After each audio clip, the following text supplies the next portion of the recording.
Welcome back to part two of our at-home series with technology sector CEOs. I'm delighted to be joined by Graham Watt, Chief Executive of the FTSE-listed Softcat PLC. Graham, just want to move straight into talking about Softcat as a publicly listed technology company. Yeah. Has the nature of the ownership structure impacted your approach to crisis management? I wouldn't say impacted, maybe influence might be a better description. So I wouldn't say it's shaped what we've done or what we've decided, but I think it has added an extra dimension in that investors have created expectations that surround certain decisions at this time. So, questions like, our investors are asking, are companies declaring, are they postponing, are they cancelling dividends? And if they are, is that because they have to? Or are they just being cautious and perhaps conserving cash, for example? Where companies are cutting dividends, what other actions are they taking? Investors really, are linking, well, okay, if you're cutting dividends, what, which is obviously a return to them as investors, what other actions are you taking to maximize returns? Where companies are asking staff to take cuts, or where management teams are asking their staff to take cuts or make redundancies, or furloughing staff, or drawing down on government loans, I think there's an expectation that directors should be doing something, should take a cut in pay and or bonus. So, and I think our situation's a little bit different in that we're fortunate that we haven't taken advantage of any government schemes to date. We haven't furloughed staff, we haven't tapped into government funding, we haven't made redundancies. So we've been fortunate in that respect. We did cancel our interim dividend back in March, but that was very much a precautionary measure. That was the middle of March, just when things were escalating and everybody was kind of battening down the hatches, if you like. So what we're going to do in a few months' time, we'll take a further look at what we do on the dividend front at the conclusion of our fiscal year in a few months.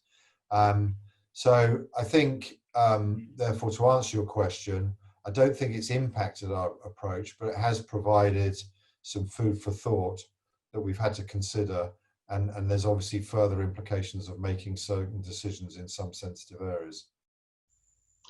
And Softcat's right at the heart of the technology industry. The global economy has changed significantly since the turn of the year. The importance of digital transformation, I think, has been proven by this crisis, if nothing else. As we look to the future and the big reset, what are the areas of technology do you feel will grow and why? Well, it's interesting, isn't it? So I agree, digital transformation has been a growth driver for us for a while now. And I think in these last few months, we've seen that accelerate, and I think it will accelerate further.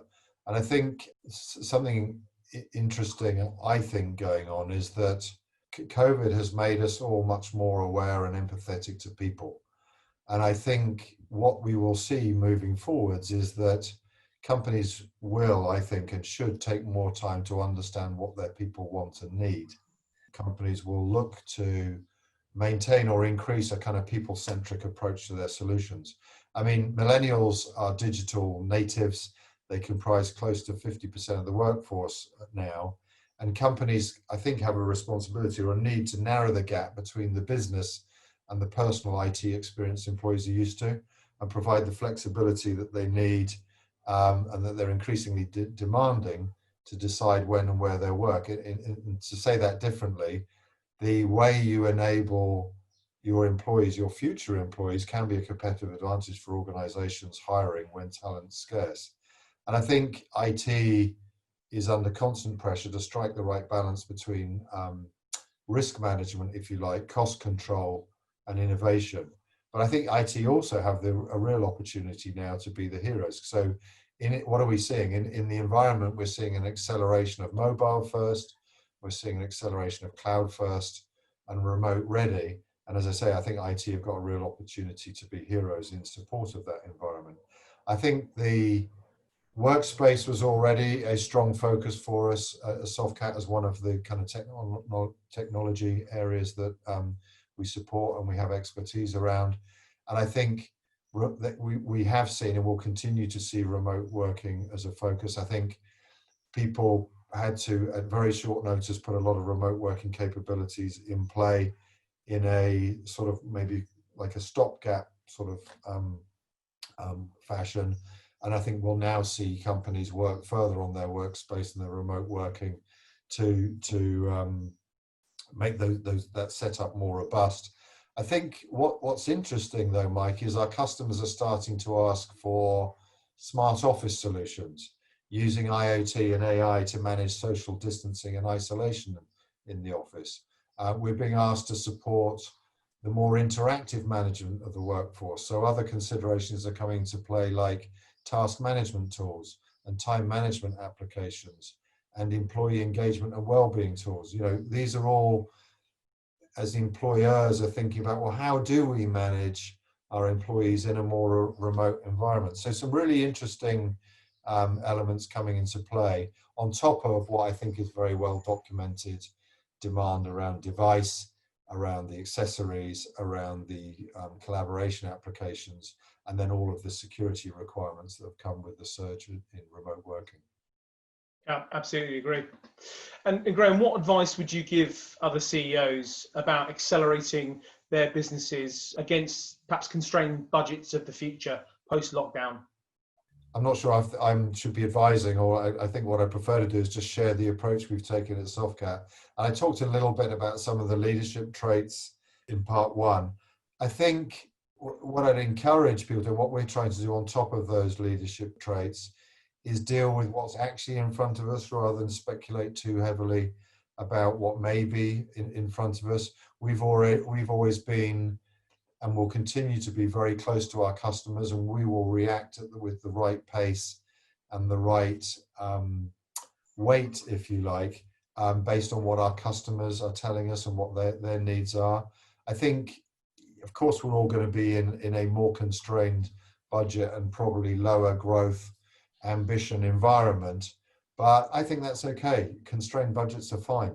Go out and focus on exceeding expectations and use that as a tool to release more budget is the approach we're taking.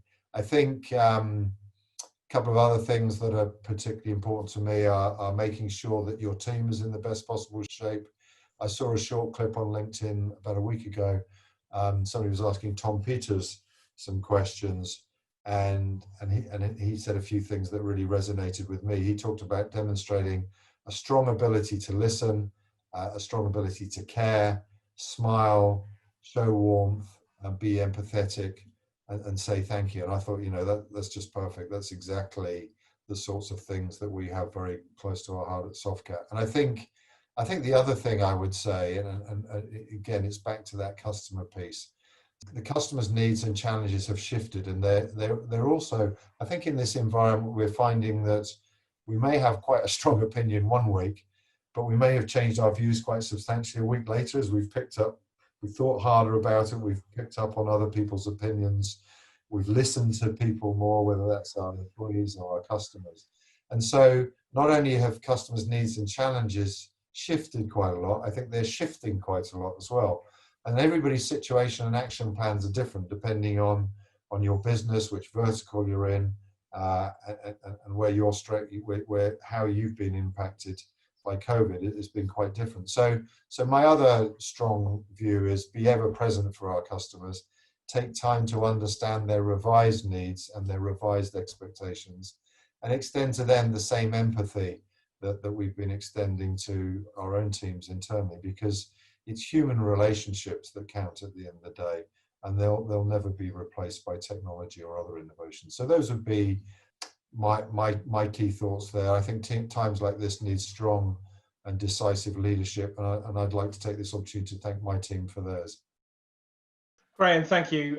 First of all, thank you for your insights, sharing your perspectives as well. Your time's greatly appreciated, and my best wishes to you, your family, and the wider Softcat family as well.